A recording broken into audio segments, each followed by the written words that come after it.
Good evening, everybody. Happy Friday night. It is August 16th. My name is Elena Barbera. I'm the base mother. Thanks for watching. A few things we're going to go over tonight. You are not going to believe who's getting rich off of the illegal immigrant invasion. The Chicago Sun-Times came out with quite the report this morning.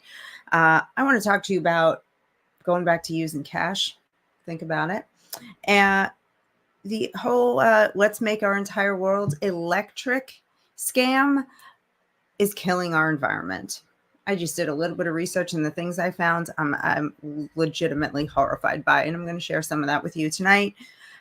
Agenda 47, as always, I'm going to get into some of the talking points of Donald Trump's platform. We're going to talk about making energy affordable in America again, and RFK annihilated Kamala Harris in a tweet, and it's actually my favorite tweet of the week. I'm going to share that with you. Let's get started.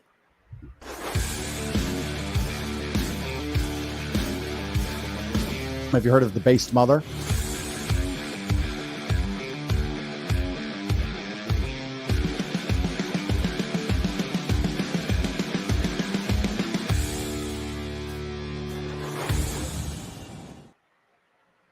Pretty sure I was muted for the whole intro there. I'm not going to repeat it just in case I wasn't. My AC is out, so I'm sitting here sweltering. I also have a fan going, so if there's a little extra noise in the background, I apologize, guys, but you're just going to have to watch me suffer tonight, which some of you might actually enjoy.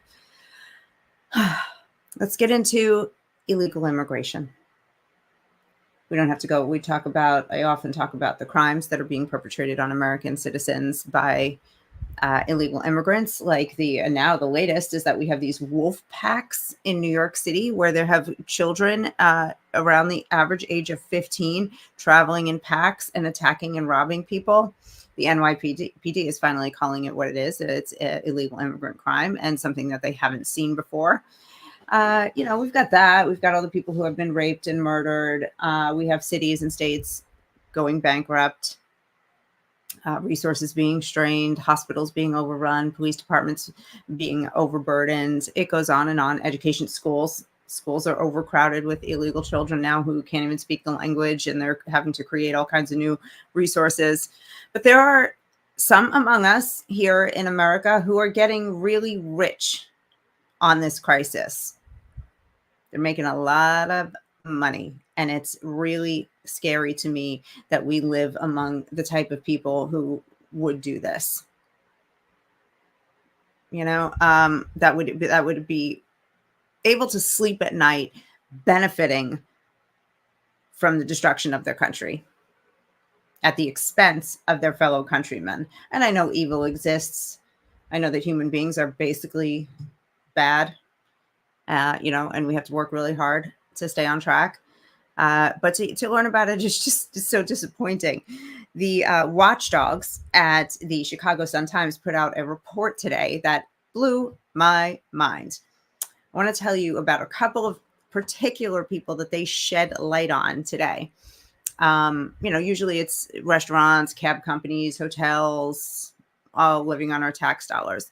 There's this one guy named Remo Pulselli, and he's gotten $28 million from the city of Chicago to house illegals in 2 buildings that he owns.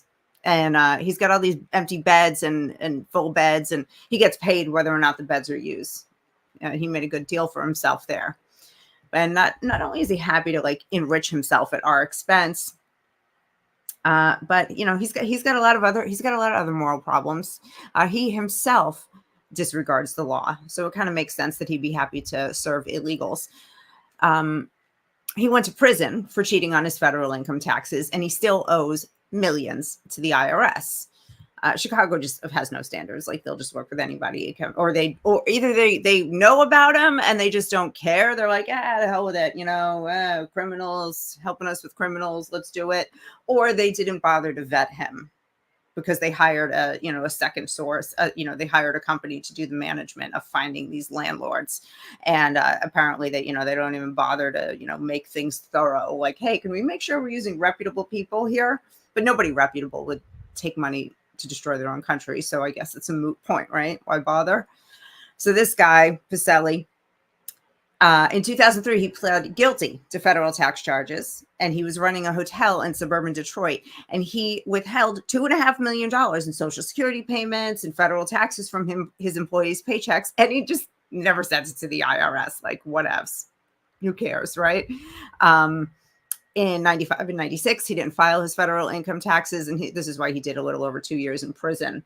In February of 2023, just last year, the IRS filed a lien against him because he owes $1.4 million from his 2018 personal taxes.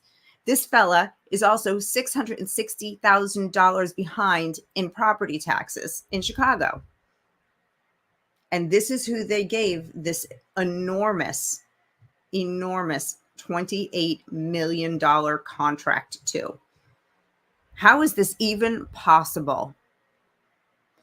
Another one, Scott Goodman. This guy owes $1.9 million to the Chicago Transit Authority because he rents space in one of their buildings for some businesses that he operates. Don't even care. He owes another $15 million in late fees. Yeah, good luck getting that. But, they should be getting it because they gave him $12.3 million just from last September to May. In that short period, $12.3 million to house illegals. I mean, he's not even paying his taxes, and he's getting rich on tax dollars. Like, these people, I can't even bear the thought of living amongst people who hate this country so much. I don't know how they sleep at night. There was a video I did a couple months ago about Massachusetts. I'd like to share it with you just because, it's short and sweet, and it highlighted a bunch of businesses there, because this is not a Chicago problem. This is happening in every single state, especially in the sanctuary states and cities where they have, higher migrant populations, but everywhere, because the Biden administration is shipping them everywhere, shipping them to red states because they want to change voting patterns. They want to get them registered to vote. And so they can all vote blue, so they can invite their whole family here to live for free and all the things. So this is everywhere in all 50 states. We have people living among us who are willing to get rich on our backs. Take a look. Or any company who is getting rich or gaining power over this illegal alien invasion in our nation needs to be treated as an enemy of the state. And at a minimum, you need to economically starve them. I am talking to you, Spinellis, with your giant contract, getting rich while your fellow Commonwealth citizens suffer. The United Way, who is taking on contracts from the state to help with the invasion. Mercedes Cab Company, who's running around people, all these illegal immigrants, they have a right to transportation. So they can just get a ride and you're paying for it wherever they want. Because if they're in a hotel somewhere that doesn't have a bus that pulls up in front of it, they need a ride to, I don't know what, they're not working, and they get a free food, free housing, free healthcare, free everything. But yeah, Mercedes is taking care of them. Company called Greek Kitchen Management, Stockpot in Malden, Commonwealth Kitchen. All of them. Starve them to death. They do not deserve your dollars. They do not deserve any honor. They are enemies of this nation, enemies of the Commonwealth. I mean that. They're enemies. They're helping to destroy the country, and they're getting rich on it. I cannot say enough. These two landlords I mentioned, and there are a bunch of other ones all over the country. We could probably take all day to list all the people and all the organizations that are in on it and are happy to be a part of it. They are our enemies. I hate it. I hate it. But what can we do? What can we do to take a little bit of control back in our lives? We can do other things. I don't know what we can do about the illegal immigration thing, except, vote right and hope that we can, get this mess cleaned up within a couple of years. This is going to take a long time. Nothing's going to happen overnight. I want to talk to you guys about cash, about greenbacks. Got some right here. Always. About a couple months ago, I decided that I've really had enough of being tracked. Now, I'm going to be tracked. I mean, my phone is tracked. My car is tracked because, everything's electrical now. Everything I do online is tracked. It's constant data collection. There's cameras everywhere. But I want to do what I can to at least minimize the damage and start to take control of our country back and stop giving them so much data. So I decided that every single way I can, I'm going to use cash.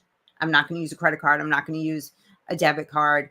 I'm going to, use Venmo and things like that as minimally as possible.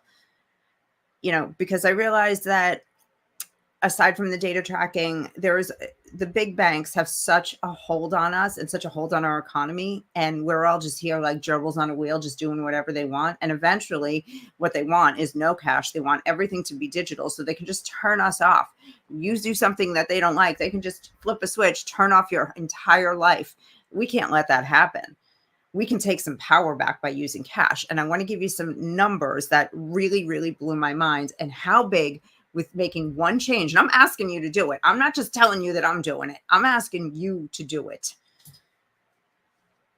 There are 127 million households in America. Okay. It's a lot. Every household has a different number of people in it. The average household expenditure is $1,000 a month on just groceries. Okay. That's $127 trillion a month spent in this country on food. That's a lot of money.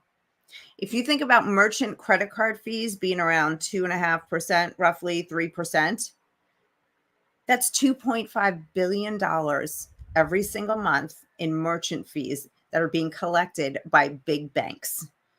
What if we all just started paying cash? I'm doing it. Go in there. Oh, I spent $200. Here you go. Here's your money. I went to Costco yesterday.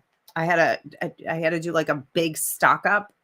Spent $800, paid cash. I don't carry massive amounts of cash because I'm not looking to become a victim. But I felt so much better paying cash. First of all, it's like a blast from the past. Second of all, I feel like I have more control, physical control over my money. Now they can't track. Now the credit card companies, they can't track what I bought and then try to sell me more crap or try to manipulate my behavior. But if we took collectively, all started paying cash for our groceries and took $2.5 billion a month out of the big banks' pockets, what do you think they would do? They would bug out. They wouldn't know what to do. Suddenly, they would be treating us better. Suddenly, we'd be getting new free toasters at the bank again. Maybe the fees, interest rates on would go back up on savings accounts. I don't know. I'm not an economist. I'm not a genius, but I do know that when you start starving businesses, that the market shifts and we can take some control back. But everybody's like, but I get points. I get points on my credit card. I got a free night or a free upgrade, on my my airplane seat. And it's like, are we really that weak that we can be just bend over and give our country away just to get something free, just to get a little bit more of a convenience? I really expect more from people. I'm going to ask more from people. I'm going to ask everybody to start being inconvenienced a little bit because we can take control back. I don't know. There was something I was just going to say, I totally forgot. It really upsets me that everybody is so willing to let these banks control us. These are the organizations that are pushing all this environmental climate change stuff on us, that are telling us that, you're going to have to drive an electric car and like it, even though you can't go as far and you can't, it's going to take you all day to charge up. And it's a $70,000 car. These are the people that are, DEIing us to death, that aren't hiring white people, especially white men. These are the people that are making us less safe because they're pushing people into jobs like engineering and aeronautics and medicine that really aren't necessarily the best qualified candidates. They're discriminating against Asians and against whites in order to just get a more, colorful group of people, not the best qualified people. And when it comes to life and death situations. So those are the big banks that you're taking the little prizes from, so you can, pat yourself on the back and feel like you won the game. Meanwhile, you're losing your whole life, losing your country. Please, come with me. Look, it's fun. It's nice. It's filthy. It'll keep you safe. It'll keep your immune system up too. I made that part up, but it's probably true. It's good for us. A little bit of germs here and there. All right, what do we want to talk about next? Electric. Let's do that. This is really disturbing. So Climate change, climate change, climate change, stop oil. We hear it all day, every day. It's so boring. The problem is they are so full of it. They are destroying the earth. The earth is literally being destroyed with all of this, mining, all, of these special minerals like cobalt that we need. Let's just talk about two different things. Wind turbines.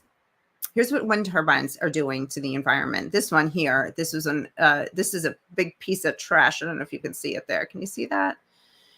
That's a big piece of trash from a wind turbine that broke in the middle of the ocean.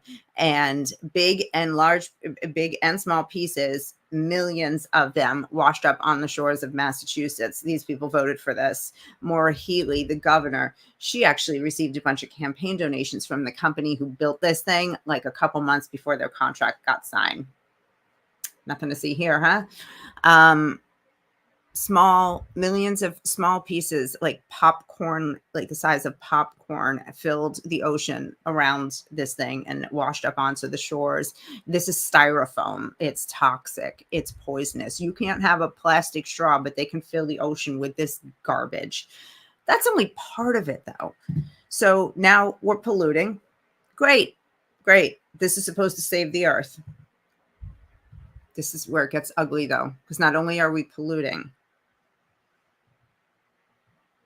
but we're killing nature. So the American Bird Conservancy said that 1.7 million birds are killed each year by wind turbines in the United States alone. 1.7 million birds? That's insane. We're not going to have anything left soon. These people are so destructive. They're so committed to death, and they're so full of it. Like they won't look at nuclear. They don't want clean coal. They don't want gas because they say it's all bad. It's not. It's just about money. They just want a new industry. They only want money. So the thing about these wind turbines is that they all require power lines. They're not actually just only powered by wind. They need electricity. Power lines, as of 2014, power lines kill 25 million birds every year, because the birds just crash into them. Poor little bird brains. And another 5.5 million are killed by electrocutions. Now, that was as of 2014. That was 10 years ago. So the more power lines we add into this country for the wind turbines and for more grids and more electric cars, we're not going to see a bird in the sky by the end of this. Bats, about 900,000 bats die each year just from wind turbines, and they eat bugs, they pollinate flowers, they disperse seeds and regenerate rainforests. But why would we want rainforests and flowers and birds? Why would we want anything beautiful? Let's make everything gray and concrete and dark and scary and put men in big eyelashes and makeup and make them dance for children. Make everything a goddamn horror movie. That's what these people want. But they're not just killing everything out of the sky, and they're not just polluting the ocean. They're actually going to be destroying ocean life also. This is a short clip from a Wall Street Journal video that I came across today talking about deep sea mining. Look at this. Inside this zone, between Norway and Greenland, the seabed contains some of the most valuable minerals on the planet. From cobalt to rare earths, it holds the raw materials needed to drive multi-billion-dollar industries such as electric vehicles, wind turbines, and other clean technologies. Currently, land-based supplies of these lucrative resources are dominated by China, giving sites like this massive geopolitical significance. But extracting such reserves from the deep sea is both a huge engineering challenge and highly controversial, with critics arguing drilling here will cause irreparable damage to the largest ecosystem in the world. So here's how Norway is racing to tap into billions of dollars worth of rare minerals, and why the US is intently watching developments. This remote operating vehicle, or ROV, is around 6,500 feet below the surface in an area of largely unexplored ocean. This ROV is going down to the sea mountain and drilling a core. It's one tool being used to try and map out and analyse Norway's vast underwater reserves.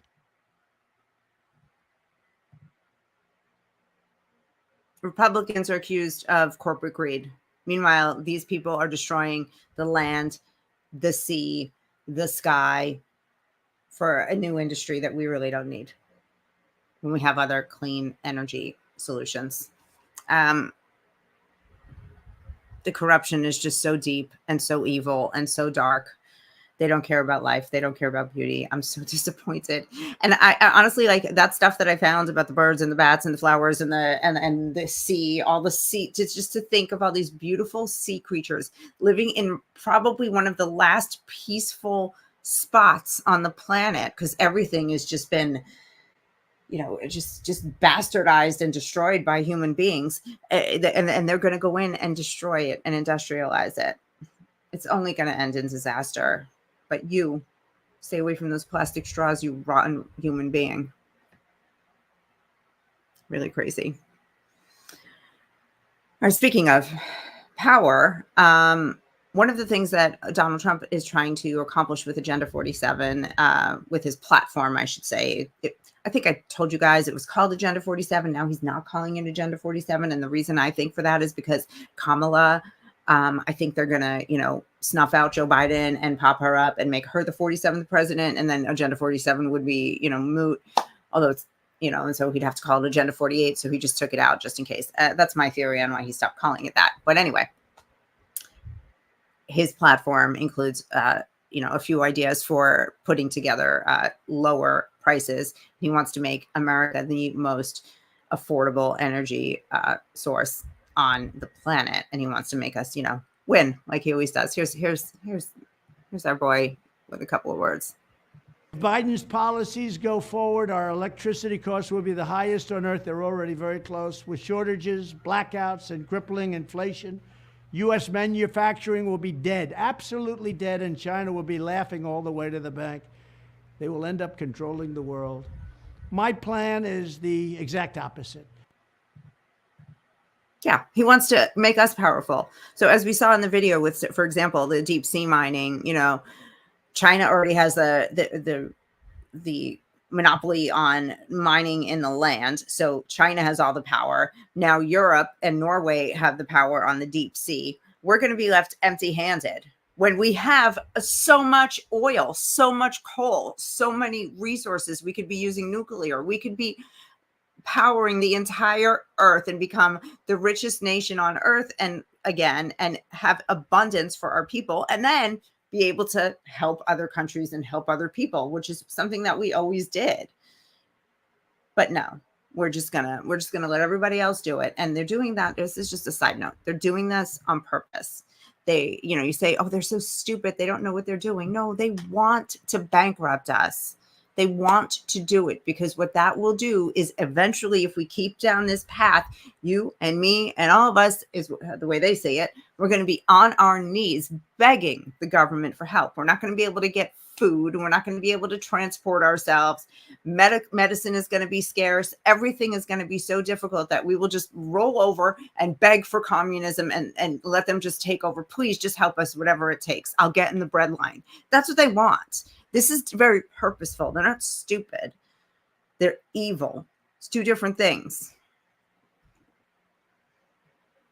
Anyway, so Trump, back to Trump. Here's what he wants to do. Again, he wants to make it a national goal for the U.S. to have the lowest cost of energy on earth. And again, we have all the resources to accomplish that immediately. Like, that's probably one of his easiest things that he can accomplish. He doesn't really, it's not like immigration where he's going to have to round up 20 million people. And it's not like cleaning up the homeless problem or fighting the drug cartels. Like getting the energy going, boom, day one, let's roll. Just the way Biden destroyed it on day one when he closed down the pipeline. So he wants to, again, use American oil, natural gas, clean coal, and nuclear. He wants to wipe out the national debt with all of this that we're gonna do. It's gonna make it easier for us to manufacture here in the United States, because we'll be able to afford to create new things, because our energy to support it all is going to be so much cheaper. he wants to terminate Biden's electric car mandates. So, all over the country, we're seeing these like, by a certain year, there will only be electric cars will be sold in California. And, X amount of vehicles have to be made electric. Get rid of the mandates. The market will decide what's what. People love Teslas. They're going to keep buying them. But people should have a choice, not be mandated. We also, all over the country, are seeing mandates for new construction that everything has to be electric, like electric stoves, electric heat, electric everything, while our grids are failing. Like, we don't even have the capacity to do this, but they're pushing it again so that we can just beg them to do whatever they want to do. And we won't say a word when they destroy the air and the sea and the land in order to just give us light at night so we can watch Netflix. Anyway, he wants to fully modernize the electric grid and greenlight construction of new power plants. I'm for it. I don't know about you guys. Sounds good to me. All right, we're going to move on to the next thing though. This is Robert F. Kennedy Jr. You all know who he is already. He's running for president as an independent, part of this, Kennedy legacy family, the dynasty, I should say, excuse me. He wrote this tweet. Excuse me while I pull this up. He wrote this tweet about Kamala Harris, and it annihilates her. And I had to share it with you. All right. I want to go back to electric for a second. Somebody said in the comments, they want everything electric and under their control, so they shut off your access to everything if you don't bow down to the trash. Yeah, that's true. The same thing with the money. They're going to shut off your money. They'll shut off your power. They're going to try to break us. And it is up to us to fight it now so it doesn't get to that point. And if it does get to that point, still not be broken. Not having it. I'm not interested. All right.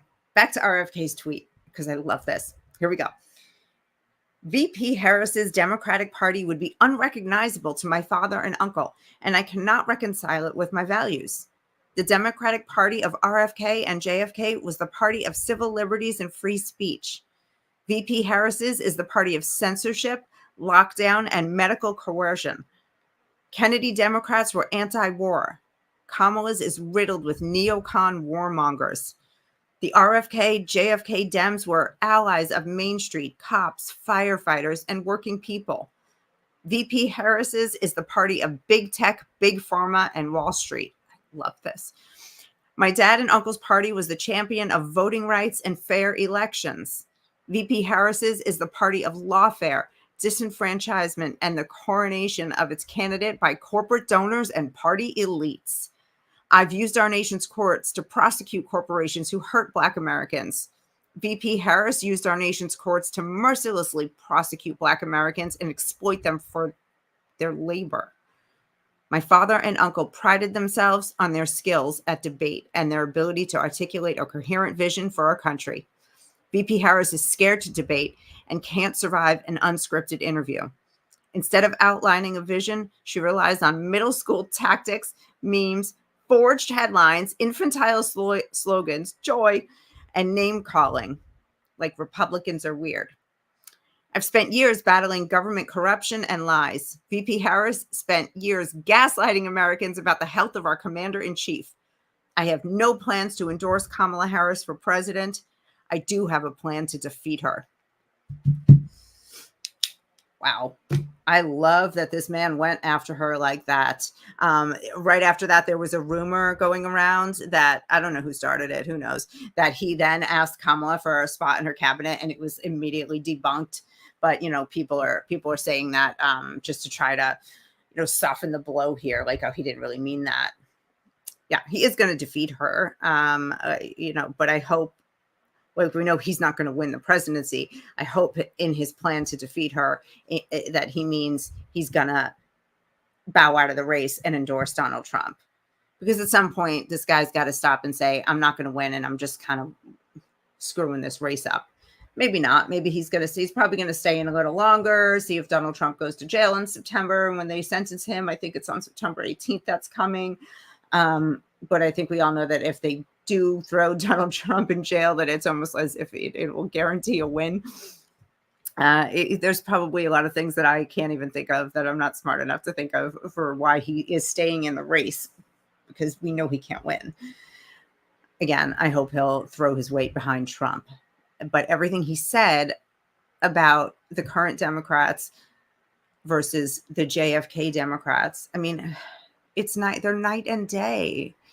Again, the censorship, the big pharma. I mean, like promoting for children to get gender affirming care, which is nonsense. All that is just another moneymaker. Did you see? I wish I had the picture to show you. There's a picture of Kamala wearing this necklace in one of her ads, and it is a $62,000 Tiffany gold necklace. I mean, how did a public servant who was a prosecutor and then a congresswoman and then VP ends up with a $62,000 necklace around her neck? No honest way, that's for sure. But this is what we're up against, and then people are so foolish that they actually are going to vote for her just because she has a she has a special body part between her legs that they think makes her more qualified to do things. Gosh, they're so complicated. But guys, there's hope. There's hope, right? There's people out there like the Chicago Sun-Times shedding light on the immigration stuff I talked about earlier. There's people like RFK who he has a good following, and a lot of undecided voters are looking at him and, shedding light on Kamala. I'm doing my best in my small way out here trying to tell the truth, and you're all out here listening and hopefully sharing the truth wherever you hear it. If you haven't already, please like and subscribe on whatever platform you're watching, and also make sure to check out all of the other hosts on the Patriots Prayer Network.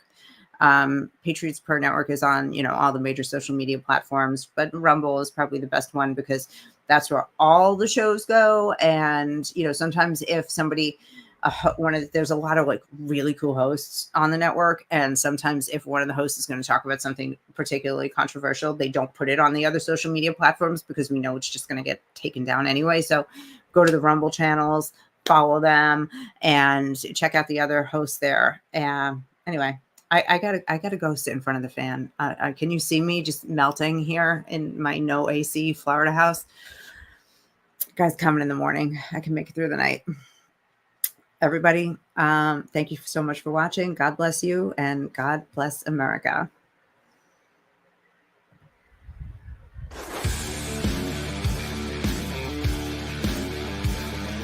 Have you heard of the based mother?